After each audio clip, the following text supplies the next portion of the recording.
ನಾವು ಇವತ್ತು ಮಹಾಶಿವರಾತ್ರಿಯನ್ನು ದೇಶಾದ್ಯಂತ ಶ್ರದ್ಧಾ ಭಕ್ತಿಗಳಿಂದ ಆಚರಿಸ್ತಾ ಇದ್ವಿ.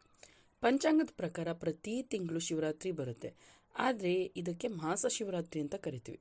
ವರ್ಷಕ್ಕೊಮ್ಮೆ ಬರೋ ಈ ಶಿವರಾತ್ರಿ ಮಾತ್ರ ಮಹಾಶಿವರಾತ್ರಿ ಅಂತ ಕರಿತೀವಿ. ಪ್ರತಿ ವರ್ಷ ಮಾಘ ಮಾಸದ ಕೃಷ್ಣ ಪಕ್ಷದ ಚತುರ್ದಶಿ ದಿನದಿಂದ ಮಹಾಶಿವರಾತ್ರಿಯನ್ನು ಆಚರಿಸ್ತೀವಿ. ಶಿವರಾತ್ರಿನ ಭಗವಾನ್ ಶಿವನಿಗೆ ಅತ್ಯಂತ ಪ್ರಿಯವಾದ ದಿನ ಅಂತ ಹೇಳ್ತೀವಿ. ಈ ದಿನವನ್ನು ತ್ರಿಮೂರ್ತಿಗಳಲ್ಲಿ ಒಬ್ಬನಾದ ಶಿವನಿಗೆ ಅರ್ಪಿಸಲಾಗುತ್ತೆ. ಮಹಾಶಿವರಾತ್ರಿಯನ್ನು ಶಿವ ಮತ್ತು ಪಾರ್ವತಿ ಮದುವೆಯಾದ ಶುಭ ದಿನ ಅಂತ ಹೇಳ್ತೀವಿ. ಯಾಕಂದರೆ ಮಾಘ ಬಹುಳ ಚತುರ್ದಶಿಯ ರಾತ್ರಿಯೇ ಶಿವ ಪಾರ್ವತಿಯನ್ನು ಮದುವೆಯಾಗಿದ್ದಂತೆ.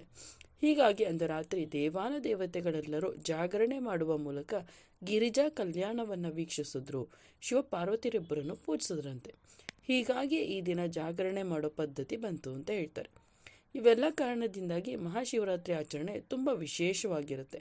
ಅದರಲ್ಲೂ ಶಿವಭಕ್ತರು ಶಿವನನ್ನು ಪೂಜಿಸೋದು, ಅಭಿಷೇಕ ಮಾಡೋದು, ರುದ್ರಾಭಿಷೇಕ ಮಾಡೋದು, ಭಗವಂತನ ಆಶೀರ್ವಾದ ಪಡೆಯಲು ವಿವಿಧ ಶಿವ ಮಂತ್ರಗಳನ್ನ ಪಡಿಸೋದು, ಜೊತೆಗೆ ರಾತ್ರಿ ಇಡೀ ಎಚ್ಚರವಾಗಿರೋದು ತುಂಬ ಮುಖ್ಯವಾಗಿರುತ್ತೆ. ಭಕ್ತರಿಗೆ ಆಧ್ಯಾತ್ಮಿಕ ಜಾಗೃತಿ ಮತ್ತು ಮುಕ್ತಿಯನ್ನು ಪಡೆಯಲು ಇದು ಪರಿಪೂರ್ಣ ದಿನವಾಗಿರುತ್ತೆ. ಶಿವಪುರಾಣದ ಪ್ರಕಾರ ಶಿವರಾತ್ರಿಯನ್ನು ರಾತ್ರಿಯ ವೇಳೆಯಲ್ಲಿ ಶಿವನನ್ನು ಯಾರು ಪೂಜಿಸ್ತಾರೋ ಅವರ ಪಾಪಗಳು ಪರಿಹಾರವಾಗುತ್ತೆ ಅಂತ ಹೇಳಿ ಸ್ವತಃ ಶಿವನೇ ತಿಳಿಸಿದ್ದಾನೆ. ಹಾಗಾಗಿ ಶಿವರಾತ್ರಿಯು ಸಮಯ ಪೂಜೆಗೆ ಬಹು ಪ್ರಶಸ್ತಿಯವಾದ ಸಮಯ. ಅಲ್ಲದೆ ಆ ದಿನ ಈಶ್ವರನ ಆರಾಧನೆ ಮಾಡಿದರೆ ಇಷ್ಟು ದಿನ ಮಾಡಿರೋ ಪೂಜೆಗಿಂತ ಇದು ಪುಣ್ಯ ಫಲವನ್ನು ಲಭಿಸುತ್ತೆ ಅಂತ ಹೇಳ್ತಾರೆ. ಇದು ಸ್ಕಂದ ಪುರಾಣದಲ್ಲಿ ಉಲ್ಲೇಖವಾಗಿರೋದು. ಇದ್ರ ಬಗ್ಗೆ ಪುರಾಣದ ಕತೆ ಏನಿದೆ ಅಂತ ಹೇಳ್ತೀನಿ ಕೇಳಿ. ಚಳಿಗಾಲ ಕೊನೆಗೊಂಡ ವಸಂತ ಮತ್ತು ಬೇಸಿಗೆ ಪ್ರಾರಂಭವಾದಾಗ ಋತು ಬದಲಾಗುವ ದಿನವನ್ನು ಮಾಸ ಶಿವರಾತ್ರಿ ಹೆಸರಲ್ಲಿ ಎಲ್ಲೆಡೆ ಆಚರಿಸಲಾಗುತ್ತೆ. ಬ್ರಹ್ಮಾಂಡದ ಎರಡು ಅತ್ಯುನ್ನತ ಶಕ್ತಿಗಳಾದ ಶಿವ ಹಾಗೂ ಪಾರ್ವತಿಯ ಸಂಯೋಗದ ಪ್ರತೀಕವಾಗಿ ಮಹಾಶಿವರಾತ್ರಿಯನ್ನು ಆಚರಣೆ ಮಾಡಲಾಗುತ್ತೆ.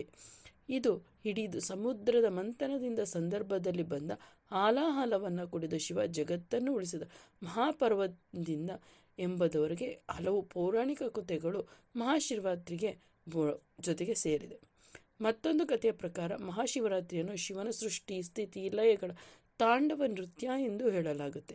ಸಮುದ್ರ ಮಂಥನದ ವೇಳೆ ಉದ್ಭವವಾದ ಹಾಲಾಹಲವನ್ನು ಜಗತ್ತಿನ ಉಳಿವಿಗಾಗಿ ಶಿವ ಕುಡಿದ ಪರಿಣಾಮ ಆತನ ಕುತ್ತಿಗೆಯ ಭಾಗ ನೀಲಿಯಾಯಿತು. ಇದರಿಂದ ಶಿವನಿಗೆ ನೀಲಕಂಠ ಎಂಬ ಹೆಸರು ಬಂತು ಅಂತ ಹೇಳ್ತಾರೆ. ಇನ್ನೊಂದು ಕತೆ ಪ್ರಕಾರ ದ್ರಾಕ್ಷಣಿಯ ತಂದೆ ದಕ್ಷ ಪ್ರಜಾಪತಿಯು ಮಹಾಯಜ್ಞವೊಂದನ್ನು ಮಾಡಿ ಎಲ್ರಿಗೂ ಆಹ್ವಾನ ನೀಡ್ತಾನೆ. ಆದರೆ ಅಳಿಯನಾದ ಶಿವನಿಗೆ ಆಹ್ವಾನ ಇರೋದಿಲ್ಲ. ಈ ವಿಚಾರ ತಿಳಿದ ಸತಿಯು ದ್ರಾಕ್ಷಾಯಣಿ ಯಜ್ಞದ ಸಮಯದಲ್ಲಿ ಬೆಂಕಿಗೆ ಹಾರ್ತಾಳೆ. ಸತಿಯ ಸಾವಿನಿಂದ ಕಂಗೆಟ್ಟ ಶಿವ ಅಲೆಮಾರಿಯಂತೆ ಸುತ್ತುತ್ತಾ ಇರ್ತಾನೆ. ಈ ಸಂದರ್ಭದಲ್ಲಿ ನಡೆಯುವ ಬೆಳವಣಿಗೆಯಿಂದ ಭೂಮಿಯ ಮೇಲಿನ ಭಾರ ಹೆಚ್ಚಾಗುತ್ತೆ. ಈ ಮೂರು ಲೋಕವು ಅಸ್ತವ್ಯಸ್ತ ಆಗುತ್ತೆ. ಪರಿಸ್ಥಿತಿ ಹದಗೆಡುತ್ತೆ. ಎಲ್ಲ ಋಷಿಗಳು ಸಹಾಯಕ್ಕಾಗಿ ಬ್ರಹ್ಮನ ಬಳಿಗೆ ಹೋಗ್ತಾರೆ. ಬ್ರಹ್ಮನಿಗೆ ಘಟನೆಯ ಹಿಂದಿನ ಕಾರಣ ಅರಿವಾಗುತ್ತೆ. ನಂತರ ಬ್ರಹ್ಮದೇವರು ಶಿವನನ್ನು ಪೂಜಿಸಿ ಲಿಂಗ ಪ್ರತಿಷ್ಠಾಪನೆ ಮಾಡ್ತಾರೆ. ಆರಂಭದಲ್ಲಿ ಬ್ರಹ್ಮದೇವರು ಚಿನ್ನದ ಶಿವಲಿಂಗವನ್ನು ಸೃಷ್ಟಿಸಿ ಅದಕ್ಕೆ ಪೂಜೆ ಸಲ್ಲಿಸ್ತಿದ್ರು.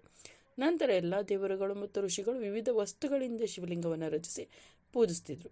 ಇದು ದಂತಕಥೆಯ ಪ್ರಕಾರ ಶಿವಲಿಂಗದ ಪೂಜೆ ಪ್ರಾರಂಭವಾಗಿತ್ತು.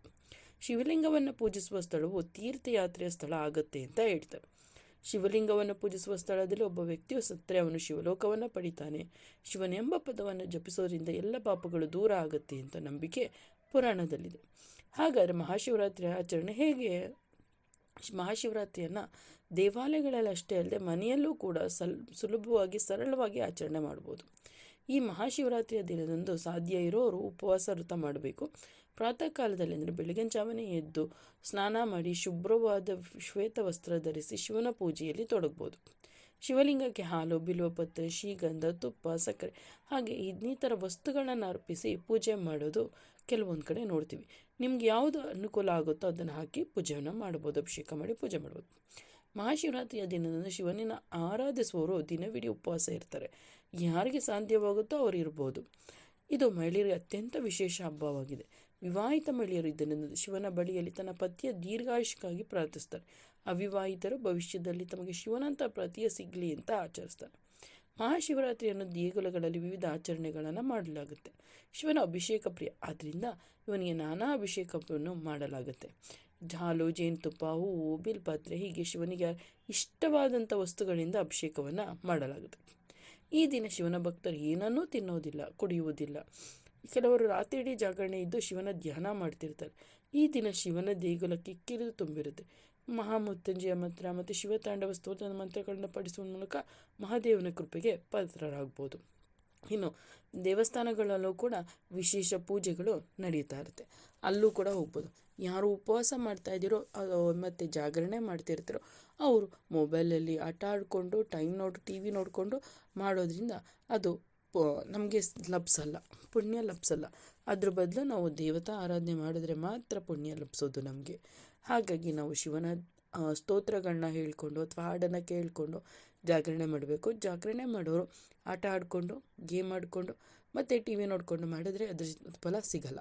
ಇದಿಷ್ಟು ಶಿವರಾತ್ರಿ ಹಿಂದಿರೋ ಕತೆ. ಈ ವಿಡಿಯೋ ಇಷ್ಟ ಆಗಿದೆ ಅಂತ ಭಾವಿಸ್ತೀನಿ. ಇಷ್ಟ ಆಗಿದ್ರೆ ಲೈಕ್ ಮಾಡಿ. ಹಾಗೆ ನನ್ನ ಚಾನಲ್ ಇನ್ನೂ ಯಾರು ಸಬ್ಸ್ಕ್ರೈಬ್ ಮಾಡದೆ ನೋಡ್ತಾರೋ ಅವರು ಸಬ್ಸ್ಕ್ರೈಬ್ ಮಾಡ್ಕೊಂಡು ಪಕ್ಕದಲ್ಲಿ ಕಾಣೋ ಬೆಲ್ ಐಕನ್ ಕ್ಲಿಕ್ ಮಾಡಿ ಆಲ್ ನೋಟಿಫಿಕೇಷನ್ನ ಸೆಲೆಕ್ಟ್ ಮಾಡ್ಕೊಂಡು. ಕೇಳಿದ್ದಕ್ಕಾಗಿ ಧನ್ಯವಾದಗಳು. ಮುಂದಿನ ವಿಡಿಯೋದಲ್ಲಿ ಸಿಗೋಣ.